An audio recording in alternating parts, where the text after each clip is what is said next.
আগের পার্টি দেখেছিলাম দুই শত্রু একসঙ্গে হাত মেলায়। এদিকে স্যান তো সুকিনে ফিরছিল। শো ঘুমের মাঝেও তাকে ডাকতে থাকে। স্যান তাই তার হাতগুলো শক্ত করে ধরে নেয়। একটু পরে তাকে বাসায় দেখানো হয়। সে এখানে পিকচার দেখতে দেখতে পুরো কনফিউজড ছিল। আসলে সে বুঝতে পারছিল না তার এখন কি করা উচিত। এর জন্য একটি ফ্রেন্ডকে কল দিয়ে বাড়ি ডাকে। একটু পরে ফ্রেন্ড তার সঙ্গে দেখা করতে আসে। স্যান তখন ফ্রেন্ডকে ইনডাইরেক্টলি তার প্রবলেম গুলো বলতে থাকে। ফ্রেন্ড সবকিছু শোনার পরে বুঝতে পারে সে কাউকে লাইক করতে শুরু করেছে। এর জন্য সে তাকে চেক করতে থাকে। স্যানের জন্য এদিকে কোনো মনোযোগী ছিল না। ফ্রেন্ড এবার বলতে থাকে আমি একটু শকড। আসলে সে স্যানকে এইভাবে কখনোই দেখেনি। এই জন্যই কেমন রিয়াকশন দিবে বুঝতে পারছিল না। স্যান তো নিজের মতো করে বিড়বিড় করছিল। ফ্রেন্ড এবার জিজ্ঞেস করে ওই মেয়েটি কি তোমায় লাইক করে? স্যান তখন ভেবে বলে হ্যাঁ। ফ্রেন্ড এটা শুনতেই বলে তাহলে তো হয়ে গেল, তুমিও তাকে লাইক করো, সেও তোমাকে লাইক করে, তাহলে তোমাদের তো তাড়াতাড়ি করে কনফেস করে দেওয়া উচিত। স্যান তখন বলে এটা পসিবল নয়। ফ্রেন্ড তখন বলে তুমি এক্সকিউজ দিচ্ছ, তুমি যদি তাকে লাইক করে থাকো তাহলে তুমি অবশ্যই সবকিছু ওভারকাম করতে পারবে। স্যান এটা শুনতেই আইডিয়া চায়। ফ্রেন্ড তখন তাকে নোবেল পড়ার আইডিয়া দেয়। সিন কাট হয়ে দেখানো হয় স্যান নোবেল পড়ছে। শো এবার তাকে ডাক দেয়। স্যান তাই তাড়াতাড়ি করে ওই বুকটি লুকিয়ে ফেলে, বা তাড়াহুড়ো চক করে ওইগুলো পড়ে যায়। শো এবার এসে ওইগুলো তুলতে হেল্প করে, বাট যখন বুকগুলো ভালোভাবে দেখে তখন তো অবাক, কারণ সকল বুকগুলোতেই ফোর্স লাভ বা ওমেনকে কিভাবে চেজ করতে হবে এসব নিয়ে লেখা ছিল। স্যান এবার অন্যদিকে ঘুরে থাকে, কারণ সে তো ইমপ্রেসিং ফিল করছিল। শো এবার স্যানকে এ বিষয়ে কোয়েশ্চেন করে। স্যান তখন জানা হয় সে নাকি নিজের কাজের জন্য এগুলো পড়ছিল। তবে শো এখানে কি করছে? শো এবার একটি কোয়েশ্চেন দেখিয়ে বলে সে এটা সলভ করতে পারছে না। স্যান এটা শুনতেই তাকে বসিয়ে ওইটা সলভ করতে হেল্প করছিল, বাট শো তাকেই দেখতে থাকে। আর এখানে তার ছোটবেলার কথাও মনে পড়ে। ছোটবেলাতেও সে এইভাবে তাকে স্টাডি করাতো। স্যানও এবার তার দিকে তাকায়। শো তখন সাইফেল করে অন্যদিকে ঘুরে, বাট তার মনে হচ্ছিল তার কিছু করা উচিত। এই জন্য স্যানকে কিস করে দেয়। স্যান এবার প্রথমে স্ট্রাপ হয়ে থাকে। তারপর তার ফ্রেন্ডের বলা কথা মনে পড়ে, সে যদি তাকে লাইক করে তাহলে তাকে চেজ করা উচিত। সবকিছু ভেবে সে এবার তাকে কিস করতে শুরু করে। শো তাকে তো পুরো কোঅপারেট করছিল। স্যান এবার বুকগুলো ফেলে দেয়। তারপর তাকে উঠিয়ে টেবিলের উপরে বসিয়ে দেয়, যাতে আরামসে বসে বাকি টাইমগুলো স্পেন্ড করতে পারে। দুজনে এখানে লং টাইম ধরে একসঙ্গে রোমান্টিক টাইম স্পেন্ড করে। একটু পরে সুখে দিকে দেখানো হয়। এখন তা তো সবকিছুই মাথার উপর দিয়ে যাচ্ছে, কারণ স্যান তাকে কনফেস করছে না, বাট সেই আবার তাকে প্যাশনেটলি কিস করছে। আবার কিস শেষে সেই পালাচ্ছে। সে তো এগুলো ভাবছিলই। তার কাছে এবার শুলির কল আসে। শুলি বলছিল তুমি তোমার প্যারেন্টস এর মৃত্যুর আসল কারণ জানতে চাও? শুলি তখন বলে লাস্ট নাইটে তোমার প্যারেন্টস এর কিছু জিনিস আমি পেয়েছি, এখানে তোমার মম ড্যাডির মৃত্যুরও কিছু হিন্ট আছে। শো এবার বলে তুমি কি চাও? শুলি তখন বলে তেমন কিছুই না, আমার ড্যাড 10 বছরের বেশি হলো তোমায় দেখেনি, তাই সুইটা শুনতে বলে কোথায় মিট করতে হবে। লুলি এবার তাকে সু ফ্যামিলিতেই ডেকে পাঠায়। কথা শেষ হতেই ওইখানে স্যান ফ্রুটস নিয়ে আসে। সু এবার জানায় লুলি তাকে কল দিয়েছিল, আর সে নাকি তাকে সু ফ্যামিলিতেও ডাকছে। স্যান বলে তোমায় যেতে হবে না, আমি সবকিছু হ্যান্ডেল করে নিচ্ছি। বাট সু তাকে আটকে বলে তুমি এত বছর হলো সবকিছু হ্যান্ডেল করছো, এবার হয়তো আমার হ্যান্ডেল করা উচিত। স্যান এটা শুনে তাকে পারমিশন দেয়। একটু পরে দুজন সু ফ্যামিলির বাইরে চলে আসে। সু বলে তুমি এখানে ওয়েট করো, আমি আগে ভেতরে গিয়ে দেখি আসলে সিচুয়েশন কেমন। স্যান তখন বলে ওকে, বাট তুমি কেয়ারফুলি থাকবে আর ভয় পাবে না, আমি এখানে আছি। সু তখন মাথা নাড়িয়ে চলে যায়। স্যান তখন অ্যাসিস্ট্যান্টকে বলে রেডি আছে? অ্যাসিস্ট্যান্ট তখন বলে হ্যাঁ সবকিছু রেডি আছে। আসলে স্যান তো সোল্ডার বডিগার্ড সবকিছুই রেডি করে রেখেছিল। স্যান তো এই ব্যবস্থাও করেছিল যাতে সে এখানে বসে সবকিছু শুনতে পায়। ভেতরে সু ফ্যামিলিকে দেখানো হয়। ওইখানে মিস্টার জ্যাং ছিল, যাকে সু ফ্যামিলি অনেক বেশি প্যাম্পার করছিল। আসলে সুকে ওনার জন্যই কিন্তু এরা ডেকে পাঠিয়েছে। সু এবার নিজের স্যাগের সঙ্গে এখানে চলে আসে। এরপর নিজের স্টাইলে মিস্টার জ্যাং এর সঙ্গে কথা বলতে থাকে। আঙ্কেল এবার তার উপরে চিল্লে ওঠে, কারণ মিস্টার জ্যাং এর তো রেপুটেশন আছে। সু ওনার সঙ্গে এইভাবে কি করে কথা বলতে পারে? সু এবার বলে আমার এইসব ইন্টারেস্ট নেই, আমি শুধু আমার মম ড্যাডের জিনিসগুলো নিতে এসেছি। আঙ্কেল এবার বলে তোমার ওগুলো লাগবে, বা তোমার অ্যাটিটিউডও কম নয়, তুমি ভালোভাবে মিস্টার জ্যাং এর সঙ্গে আগে খাবার খাও, এরপরে আমি ওইগুলো তোমায় দিয়ে দিব। সো এটা শুনতেই খাবার খেতে বসে পড়ে। মিস্টার জ্যাং এবার বলে লিটিল বিউটি আমার সঙ্গে ড্রিঙ্ক করো, তাহলে এটা তোমার। সো এবার ওইটা হাতে নেয়। লুলি তখন বলে সিস্টার এটা তোমার জন্য একটি বিগ অপরচুনিটি, এটা মিস্টার জ্যাং এর পার্সোনাল ট্রেজার, যেটা প্রাইস 13 মিলিয়ন। সো তখন বলে তোমার পছন্দ হয়েছে তাহলে তুমি ড্রিঙ্ক করে নাও, এইসব ফেক জিনিসের আমার কোনো প্রয়োজন নেই, আমার কাছে এটার প্রাইস 300 এর বেশি নয়। মিস্টার জ্যাং এতে চুপ হয়ে থাকে। শু এর হাতে এবার যেটা ছিল ওইটা খুলে রাখে, তারপর জানায় এটা রিয়েল। মিস্টার জ্যাং এটা শুনতেই প্রচন্ড রেগে যায়। শু তো ওনার চিল্লানো শুনবে না, এর জন্য কিক মেরে দেয়। মিস্টার জ্যাং এতে শুয়ে পড়ে। শু ফ্যামিলির সবাই এবার উঠে পড়ে। শু এবার বলে আপনি কি একা খেতে পারেন না? তাহলে আমি খাইয়ে দিচ্ছি। এটা বলে গ্লাসটাই ভেঙে ফেলে। আঙ্কেল তো এবার চিল্লে ওঠে, বাট শু নিজের মতো করে মিস্টার জ্যাংকে পানিশমেন্ট দিতে থাকে।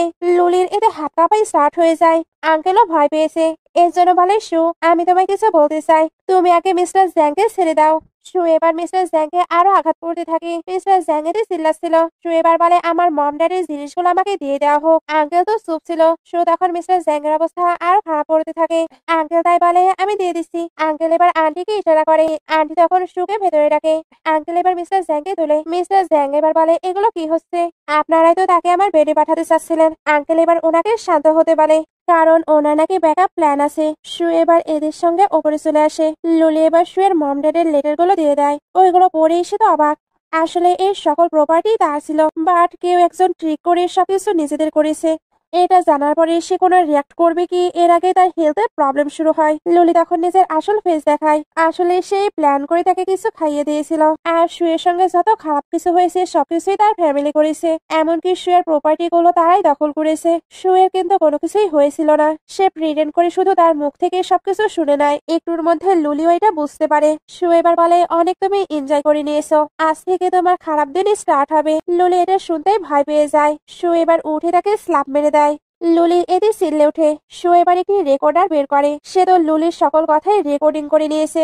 লুলি এবার ভয় পেয়ে কান্না করতে করতে চিল্লে চিল্লে তার মমকে ডাকতে থাকে। সবাই এবার ভেতরে চলে আসে। লুলি তখন মম ড্যাডকে সবকিছু বলতে থাকে। মম এবার গার্ডে শুয়ের কাছে পাঠায়। লুলি তখন বলে তুমি এই রুম থেকে কোথাও যেতে পারবে না। শু এটা শুনে তো একদমই ভয় পায় না, কারণ তার পাশে তো স্যান আছে। শু এবার স্যানকে সবকিছু হ্যান্ডেল করতে বলে। লুলি আর তার মম ভাবছিল কি হচ্ছে। ড্যাডকে এবার গার্ডরা আটকে ধরে নিয়ে আসে। সঙ্গে মিস্টার জ্যাংও ছিল। এরা তো এতে অবাক হচ্ছিল। স্যান এবার ভেতরে আসে। শু তাকে দেখে হ্যাপি হয়ে যায়। এর জন্য তাড়াতাড়ি করে চলে আসে। স্যান এবার জিজ্ঞেস করে তুমি ঠিক আছো। শু এবার আঙ্কেল আর মিস্টার জ্যাংকে নোটিস করে। আসলে স্যান তাদেরকে লাভ পয়জন দিয়ে দিয়েছে। ওনারা তাই অনেক বেশি আনকমফোর্টেবল ফিল করতে থাকে। স্যান এবার গার্ডে তাদেরকে ছেড়ে দিতে বলে, কারণ এখানে মম আর লুলি আছে। ওনারা এবার তাদেরকেই ইউজ করে নেবে। লুলি এটা শুনতেই ভয় পেয়ে যায়। মিস্টার জ্যাং ছাড়া পেতে লুলির কাছে চলে আসে। মম ওনাকে আটকাতেও পারে না। স্যান এবার শুয়ে চোখগুলো আটকে নেয়। তারপর তাকে ওইখান থেকে নিয়ে বের হয়ে আসে। বাইরে আসার পর শু বলে ফাইনালি আমি এগুলো পেয়ে গিয়েছি। এবার আমি জানতে পারবো আসলে আমার মম ড্যাড কেন মারা গিয়েছিল। স্যান এটা শুনতে কেমন অস্বাভাবিক ফিল করছিল, বাট সে শুকে কোনো কিছুই বলতে পারে না। শু এবার গাড়ি উঠে পড়ে। অ্যাসিস্ট্যান্ট তখন স্যানকে কিছু কথা বলে। স্যান এবার শুকে বলে আমি তোমাকে অনেক কিছু বলতে চাই। দুজন এবার একসঙ্গে বাসায় চলে আসে। ওইখানে অ্যালি স্যানের জন্য ওয়েট করছিল। শু অ্যালিকে দেখতেই চলে যেতে লাগে, বাট স্যান তাকে আটকে নেয়। তারপর বলে তুমি আমাদের অ্যাফেয়ারে ইন্টারফেয়ার করবে, এটা আমি ভাবতেও পারিনি। আসলে সে জানতে পেরেছে লুলির সঙ্গে সেও জড়িত ছিল। শো এটা জেনে তো অবাক হয়। অ্যালি এখনো কোনো কিছু স্বীকার করছিল না, তবে স্যান তাকে প্রিটেন্ড করতে নিষেধ করে, কারণ সে লাস্ট টাইমই বলে দিয়েছিল সে যাতে শুয়ের সঙ্গে কোনো ট্রিক প্লে না করে। সে তো তার কোনো কথাই শোনেনি, তাই সেই এবার তাকে লেসন শেখাবে। এটা বলার পরে গার্ডে তাকে ধরতে বলে। অ্যালি এবার বলে তুমি এটা কি করছো, আমি লু ফ্যামিলির হায়ার। স্যাং এবার গার্ডের ইশারা দেয়। গার্ডরা তাই অ্যালিকে ইচ্ছা মতো স্ল্যাপ মারতে থাকে। শু এবার অবাক হয়ে এগুলো দেখছিল। স্যান এবার তাকে ক্লোজ করে নিয়ে বলে এগুলো কি তোমার জন্য এনাফ, না তুমি নিজে কিছু করতে চাও। শু তো কিছু করতে চায় না। অ্যালি এবার বলে তুমি আমার সঙ্গে এমনটা করছো, তোমার কি শেষ হবার ভয় নেই। এটা শুনতে শু আর স্যান দুজনে তার দিকে তাকায়। এরপর তার মাউথকে অফ করে দিতে বলে। গার্ডরা এমনটাই করে। অ্যালি তো চিল্লাতে থাকে। স্যানের এটা ভালো লাগে না, এই জন্য শুকে বলে এখানে দাঁড়িয়ে কোনো কাজ নেই, চলো রুমে গিয়ে রেস্ট নিবে। রুমে আসার পরে শু এদিকে তাকায়। স্যান এবার জিজ্ঞেস করে কি হয়েছে। শু তখন বলে আমার মনে হচ্ছে তুমি অ্যালির সঙ্গে বেশি বেশি করছো। স্যান এবার বলে তুমি তার জন্য সরি ফিল করছো। আমি তোমায় কি শিখিয়েছি, যে কাইন্ড তুমি তার প্রতি কাইন্ড থাকবে, আর যে ক্রুয়াল তুমি তার প্রতি ক্রুয়াল হবে। শু তখন বলে আমি জানি তো, বা তুমি তাকে এইভাবে হিট করছো, তোমার কি খারাপ লাগছে না। স্যান তখন বলে আমি কেন খারাপ ফিল করবো। শু তখন বলে কারণ ওইটা তোমার ফিয়ন্সি, তুমি তো বলেছিলে তুমি তার সঙ্গে ম্যারেজ করতে চাও। স্যান তখন বলে তার সঙ্গে ম্যারেজ করার আমার কোনো প্ল্যান নেই। শু তখন বলে তুমি এটা বলেছিলে। স্যান এবার তার নোজ টাচ করে বলে মজা করেছিলাম। শু এটা শুনতেই বলে স্কামবাগ। স্যান তো স্মাইল করছিল। শু এবার বলে তাহলে তুমি কি অন্য কাউকে ম্যারেজ করতে চাও। স্যান এবার বলতে চাচ্ছিল সে তাকে ম্যারেজ করবে, বাট এর মধ্যে অ্যাসিস্ট্যান্ট চলে আসে। সে নাকি ওই নাইটের মেয়েটিকে খুঁজে পেয়েছে। শু এবার কিছু বলতে চাচ্ছিল, তবে স্যান তাকে বলতেই দেয় না, কারণ সে আগে ওই মেয়েটিকে চেক করতে চায়। স্যান তো তার কোনো কথাই না শুনে চলে যায়। শু তাই একা একাই বিড়বিড় করতে থাকে। এরপর কিছু একটা ভেবে বাইরে আসে। বাইরে এলের অবস্থা তো গার্ডরা পুরো খারাপ করে দিয়েছে। শু এর এগুলো ভালো লাগে না, এই জন্য গার্ডে তাকে ছেড়ে দিতে বলে। তারপর সে তো চলে যাচ্ছিল, বাট অ্যালি তাকে আটকে নেয়। তারপর বলে তুমি এতটাও প্রাউড ফিল করো না, তুমি জানো কেন তোমাকে স্যান হেল্প করে। তোমার মনে হয় সে তোমায় লাইক করে? সু এবার বলে সে আমায় লাইক করে না তো তোমায় লাইক করে? অ্যালি এটা শুনে জোরে জোরে হাসে।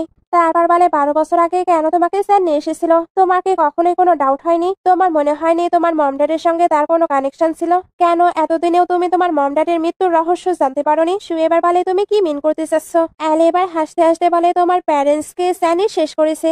সু এটা শুনতে রেগে বলে আমি তোমায় বিলিভ করি না। অ্যালি তো পাগলের মতো হেসেই যাচ্ছিল। সু তাই গার্ডদের তাকে বের করে দিতে বলে। যত এসে অ্যালির কথা বিলিভ না করুক, তার মাঝে এবার একটি কনফিউশন চলে এসেছে। এই জন্য ওই বক্সটির দিকে তাকায়। তারপর বসে ভাবতে থাকে আমি সেকেন্ড মাস্টারকে বিলিভ করি, বা তার মম ড্যাডের লেটারগুলো তার পড়া উচিত। এই জন্য সবগুলো বের করে দেখতে থাকে। আর ওই বক্সের মাঝে সে কিছু একটা পায়, যেটা পেতে সে স্যাড হয়ে পড়ে। নাইটে স্যান বাসায় ফিরে সু তো লাইট অফ করে বসেছিল। স্যান তাকে এইভাবে দেখে জিজ্ঞেস করে তোমার কি হয়েছে? সু এবার একটি পেপারস দেখিয়ে বলে আমার মম ড্যাড কিভাবে মারা গিয়েছে। স্যান এবার বলে তোমার প্যারেন্টস এর মৃত্যু একটি অ্যাক্সিডেন্ট ছিল। সু এবার বলে অ্যাক্সিডেন্ট? ওইটা কি সত্যি অ্যাক্সিডেন্ট? তাহলে আপনি কেন এই ডেথ সার্টিফিকেটে সাইন করেছেন? আমি সকল সত্য জানতে চাই। স্যান এবার সকল সত্য বলতে থাকে। আসলে সুয়ের ড্যাড স্যান ফ্যামিলি থেকে বের হয়ে এসেছিল। এরপর নিজের মতো করে বিজনেস স্টার্ট করেছিল। ওইখান থেকে স্যানদের ফ্যামিলির সঙ্গে তাদের পরিচয় হয়। এই জন্য ওনারা মাঝে মাঝে স্যান ফ্যামিলিতে আসতো। এরকমই একদিন স্যান ফ্যামিলিতে কেউ অ্যাটাক করে দেয়। ওইখানে তো অনেকগুলো কিলার ছিল। ওই কিলার গুলো সুয়ের মমকে প্রথমে শেষ করে। এরপর স্যানকেও শেষ করতে আসছিল। বাট সুয়ের ড্যাড এবার সামনে চলে আসে। এতে স্যান তো বেঁচে যায়, বাট সুয়ের মম ড্যাড দুজনে মারা যায়। এতদিন এটা এসে শুয়ে থেকে লুকিয়ে রেখেছিল, যাতে কিনা সুতাকে হেড না করে। এখন সু তো সবটাই জানতে পারলো। তাহলেও নিশ্চয়ই সুতাকে হেড করছে। সু তো কোনো অ্যান্সার দিতেই পারে না। সে শুধু কান্নায় করে যাচ্ছিল। স্যান এবার ওইখান থেকে চলে যায়। সু এবার বসে বসে স্যানের কথাই ভাবছিল। স্যান 12 বছর ধরে তার কেয়ার করেছে, তাকে কনফিডেন্ট করে তুলেছে, এমনকি তাকে সকল বিষয়ে এক্সপার্টও করে তুলেছে। সে তো এতদিন স্যানকে পেয়ে নিজেকে অনেক লাকি মনে করতো। বাট সবকিছু কেন এমনটা হয়ে গেল? সে তো চায়নি এমন কিছু হোক। সে এবার কান্না করতে করতে বলে মম ড্যাড এবার আমি কি করব? আসলে সে স্যানকে তো অনেক বেশি লাইক করতো। এই জন্যই সবকিছু মেনে নেওয়া তার জন্য কষ্টদায়ক। সিন কাট হয়ে 3 দিন পরে চলে আসে। অ্যাসিস্ট্যান্টও সবকিছু জানতে পারে। এখন সে সিদ্ধান্ত নেয় তাকে সবকিছু ক্লিয়ার করতে হবে, কারণ 3 দিন হলো এরা কোনো ধরনের খাবার খায়নি। এমনটা চলতে থাকলে দুজনই তো শেষ হয়ে যাবে। অ্যাসিস্ট্যান্ট এবার সুয়ের সঙ্গে দেখা করতে আসে। সে বলে আমি সবকিছুই জানি, বাট আপনাদের মাঝে কিছু বলার মতো আমার কোয়ালিফিকেশন নেই। এরপরেও আমাকে বলতে হচ্ছে, কারণ সেকেন্ড মাস্টার আপনাকে অনেক কিছুই বলেনি। আসলে ওই দিন সবকিছুই তো অ্যাক্সিডেন্টলি হয়ে গিয়েছিল। স্যান নিজেও এতে অনেক বেশি কষ্ট পেয়েছিল। এই জন্য সে এখন পর্যন্ত গিল্টি ফিল করে। বাট স্যান যে তার কেয়ার করেছে এটা একেবারে মন থেকে। সে সত্যি সত্যি মন থেকে তাকে অনেক বেশি আদর করতো, তার ভালো চাইতো, তাকে বেস্ট সবকিছু দেওয়ার ট্রাই করতো। এমনকি তার চিন্তায় সবসময় সেই থাকতো। সে মুখে তো এগুলো বলে। তারপর সুকে একটি ডায়েরি দেয়। সু এবার এটা হাতে নেয়। অ্যাসিস্ট্যান্ট বলে আমি আপনাকে অনেক কিছু বললাম। আপনি যে সেকেন্ড মাস্টারকে ক্ষমা করবেন এর জন্য আমি ফোর্স করছি না। আমি শুধু যেগুলো সত্য সেগুলোই আপনাকে জানালাম। তবে মনে রাখবেন সেকেন্ড মাস্টার কিন্তু একটি ভিকটিম। উনি কোনো ক্রাইম করেনি। সু তো ডায়েরিটি দেখছিল। ওইটা দেখার সময়ও সে অনেক বেশি কান্না করতে থাকে। বাট এইভাবে আর কতক্ষণ? এখন তাকে একটি ডিসিশন নিতে হবে। এর জন্য অ্যাসিস্ট্যান্টকে বলে আমি আমার চয়েস পেয়ে গিয়েছি। অ্যাসিস্ট্যান্ট এটা শুনতে ওইখান থেকে চলে যায়। সিন কাট হয়ে স্যানকে দেখানো হয়। সে বাসাতে আসতে তার সুয়ের সঙ্গে কাটানো মোমেন্ট মনে পড়ে। সু হয়তো কখনোই আর তার ক্লোজ হবে না। তবে সু পেছন থেকে এসে তাকে ডাক দেয়। স্যান তাকে দেখে অবাক। সু এবার বলে সেকেন্ড মাস্টার পাস্টে যা কিছুই হয়েছে আমি সবকিছুই ফিগার আউট করে নিয়েছি। আমার প্যারেন্টস এর মৃত্যুর সঙ্গে আপনার কোনো কিছুই নেই।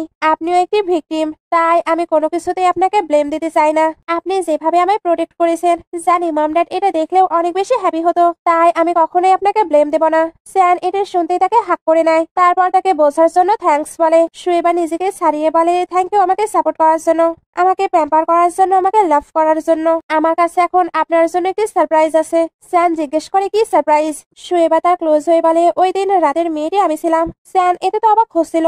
এর মধ্যে সু বলে আর আমি প্রেগনেন্টও। স্যান এবার কেমন রিয়াকশন দেবে বুঝতে পারে না, বাট সে অনেক বেশি হ্যাপি ছিল। সু এবার জিজ্ঞেস করে সারপ্রাইজটি কেমন ছিল। স্যানের জন্য তো এটি বেস্ট সারপ্রাইজ। সে এবার বলে সু তুমি আমায় বারবার জিজ্ঞেস করতে না আমি কাকে ম্যারেজ করতে চাই। আজকে আমি তোমায় অ্যান্সার দিচ্ছি। আমি সবসময় যাকে ম্যারেজ করতে চাইতাম সেটা হলো তুমি। তাই তুমি কি আমার সঙ্গে ম্যারেজ করবে? সু এটা শোনার জন্য তো অনেকদিন ধরে ওয়েট করে আছে। সে এবার খুশি খুশি অ্যাগ্রি করে। আর এমন একটি হ্যাপি মোমেন্ট দেখে ড্রামাটি শেষ হয়ে যায়। ড্রামাটি ভালো লাগলে লাইক কমেন্ট শেয়ার করবেন। এতক্ষণ সঙ্গে থাকার জন্য অসংখ্য ধন্যবাদ।